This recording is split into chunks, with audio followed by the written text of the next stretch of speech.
to senior meteorologist Janice Dean. She's in the Fox Extreme Weather Center for where the storm heads next. Janice, what are you seeing now? We have a new advisory out from the National Hurricane Center, Sandra.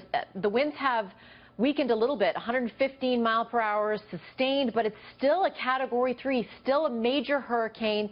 It has been a major hurricane for a week now, so certainly reaching historic proportions when it comes to the strength of this storm. And it has continued to scrape along the east coast of Florida, but now the concern, as you mentioned, is the storm surge. What Leland was talking about, the counterclockwise winds around the storm, pushing the ocean water against this vulnerable coastline. So North Florida into Georgia, into South Carolina could potentially be life-threatening. We saw that video out of St. Augustine. That's the type of video that we might be seeing in the next 24 to 36 hours in these vulnerable areas that are at sea level with a storm surge of upwards of 10 feet. And when it comes to high tide, that's on top of high tide along with the waves. So that's going to be a really big issue. But look at the wind gusts that we received this morning. So over hurricane force winds along Cape Canaveral, and we're still getting wind gusts. There's wind gusts in excess of 60 miles per hour up towards the coast here into Hilton Head, tropical storm force winds at the very least there. Hurricane warnings now posted up towards North Carolina, so we have good agreement with the forecast models that we could be dealing with a hurricane all the way up to North Carolina.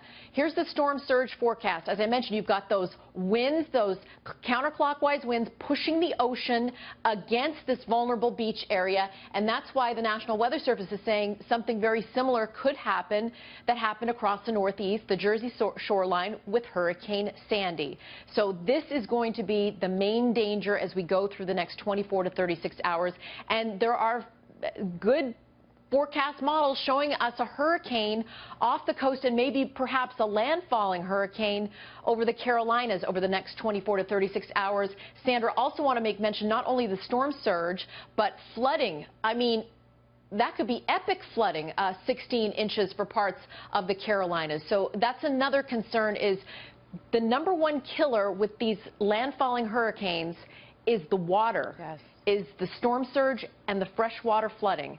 So that's the big concern now, and if you're told to evacuate, which is happening right now, you need to do so. All right, we're going to have somebody, we're going to be talking more about that in a little bit, Janice, but to your point about the Carolinas, the governor of South Carolina, Nikki Haley, saying today there is nothing safe about what is getting ready to happen. We might, this second part of the storm might be the legacy of Hurricane Matthew.